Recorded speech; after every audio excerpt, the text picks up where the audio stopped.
Hi, everybody. How are you? All right, guys.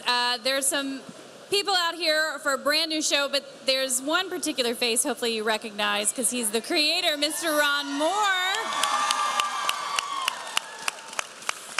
We're so thrilled to have with us on the live stage Ron Moore, the creator and executive producer of the upcoming Apple Plus show For All Mankind, and his cast. Hello, welcome everybody. Hi, thank you.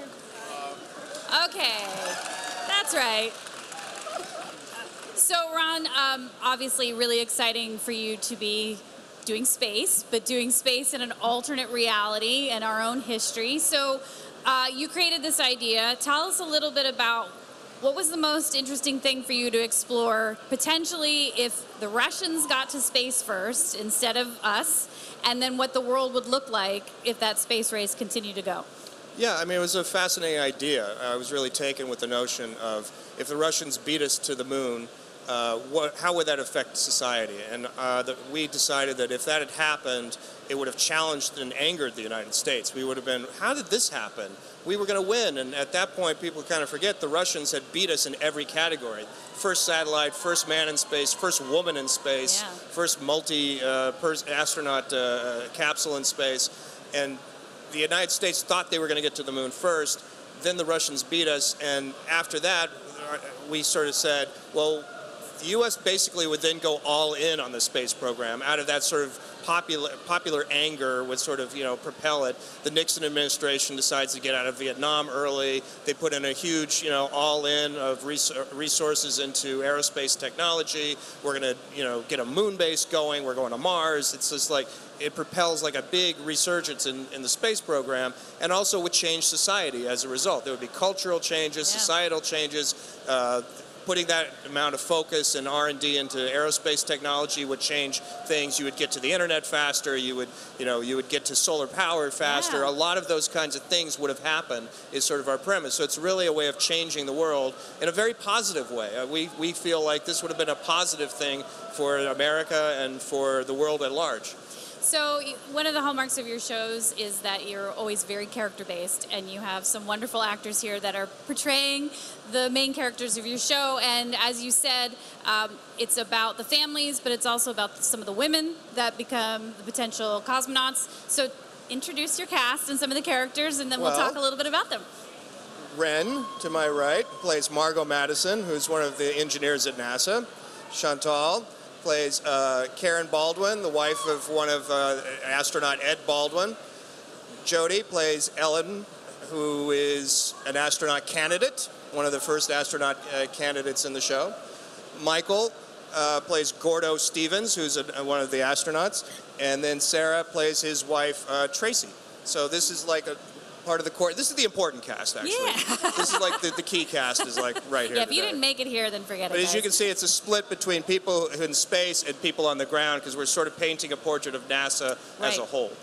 So let's talk about the space wife and husband first, back there, only because that's what we really know about the history of our real history with the space program, are those that went and the wives they left behind, what that did to the families, what that did to the astronauts. Tell me a little bit about the dynamic in this version of the story and how you guys interact. Yeah, you're right. This couple is like the firecracker, a lot of color in their relationship, rooted in love. I don't think they'd be together if they didn't have that, but yeah, you do get to see an insight as to what it would have been like to be in the public eye and to have to be perfect or to be a mold of what a relationship is supposed to be, and then how the truth in that inside the household. Yeah, and to add to that, they're a bit of adrenaline junkies and share a lot of various passions. And therefore are quite passionate when they're living life. Passion, yeah. And so, but they're in the confines of a social structure that's expected of them to represent and embody an idealistic version at the time of what an all-American home should be. And so you get to sort of see what that does to them behind the scenes. Yeah, it's like a celebrity astronaut wives and husbands, but back when you had to behave, they didn't want the bad behavior. So let's talk a little bit about the ladies here up front. You're a great representation of engineers, potential candidates, wives. Tell me a little bit about the things that are most interesting about kind of playing the alternate history, the slight deviations or the major deviations that really give this show its distinct feel. Yeah, you know, super exciting, the notion that women were brought into NASA in our world a good decade before they were in real history.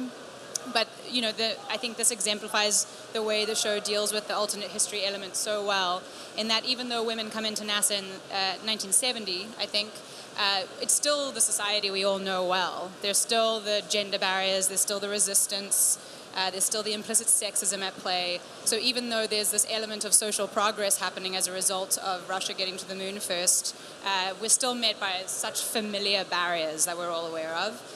And yeah, so playing that dichotomy, playing those nuances is really relatable and wonderful, but at the same time taking on the mantle of these groundbreaking women. Yeah, it's one aspect at least. I mean, for my character, Karen, you know, I remember, okay, you can put a label on her. You can say she's an astronaut wife 100%, but not with the way that Ron and our writer's room writes it. You feel so connected to them and invested in what they're experiencing, and it goes beyond any sort of expected notion that we have for women. And the challenge for me was to dive in and understand a time period in women who are so different than modern day women, and to find pride and empathy in what they were experiencing, and the support and love that they have for the program, for their husbands, for progress, and being able to gauge our progress with using characters as anchors throughout the story. I feel like Margot's trajectory, I don't know, it doesn't feel all that unfamiliar for that time period. I think oftentimes, you know, in any given circumstance, she's maybe one of the smartest people in the room, if not the smartest person in the room, unless Wernher von Braun is also there. And that's deeply challenging for her because she's a woman and she's not always given the same space that the men are at NASA.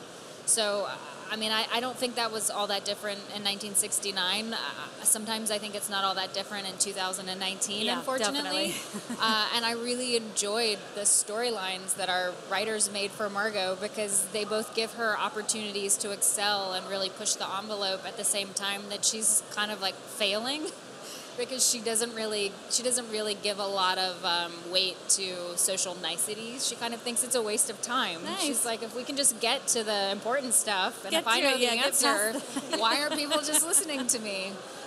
So I feel like as an actor, that's really a huge gift, because if somebody's going to give you, you know, like 3 colors to paint with, that's fun. But if somebody's going to maybe give you 25 in any given scene, you know, like that's a dream. So, I mean, she's a lot of fun. And I also feel like she's such a fun counterpoint to Karen, to Ellen, to Tracy. You know, all of these women are kind of showing you like a different taste of what it was like to really be pushing the envelope in your own way. Yeah. I mean, I think that you can say that for the career women in our show, but also for the astronaut wives as well. And it's a lot of fun to tell a multifaceted, interesting story with, you know, somebody like this at the home. And we don't quite know how Ron interweaves every single story in our universe, but it's pretty incredible. He's the master of that. Well, I have a good writing staff. Is how that works. I have a really good writing staff. Well, we're super excited to have a new show from you, Ron. We're super excited to get to know these characters, see what they do with our alternate space reality, and thank you all for being here. We're excited. November 1st, Apple Plus. Get there, go buy an Apple thing, and then you get it for free for a year. So, thanks, everybody. It's been really, really great to get to talk Thanks, to you. guys. Thank you. Up next, guys, we got Jason Aaron, his new graphic novel.